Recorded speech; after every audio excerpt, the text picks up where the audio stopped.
হয়েছে এবং ওনার video footage সমস্ত সোশ্যাল মিডিয়ায় চলে আসছে। এটাকে চ্যালেঞ্জ করে আমরা অনারেবল হাইকোর্ট ডিভিশনে একটা রিট পিটিশন দায়ের করি। রিট পিটিশনে mister justice, madam justice Fahmida Quader এবং মিস্টার জাস্টিস সৈয়দ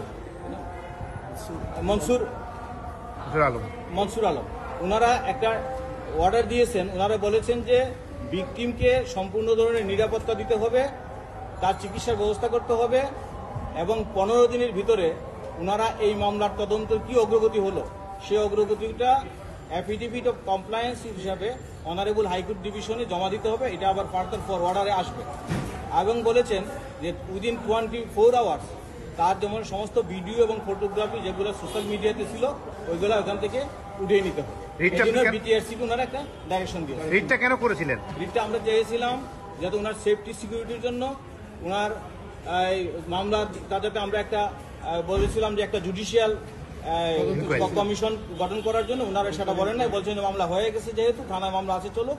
আমরা ওনার একটা কম্পেনসেশন চেয়েছিলাম ওনার চিকিৎসার জন্য। ওনারা বলছেন যে যেহেতু মামলা হয়ে গেছে, ভিকটিম তো কোর্টের আন্ডারেই আছেন, সো এটা দরকার নাই। আর আমরা বলেছিলাম যে ওনার যত ভিডিও এবং ফুটেজ আছে এবং ছবিগুলো আছে এগুলো উদ্ধার করার জন্য সেটা আদেশ দিয়েছেন।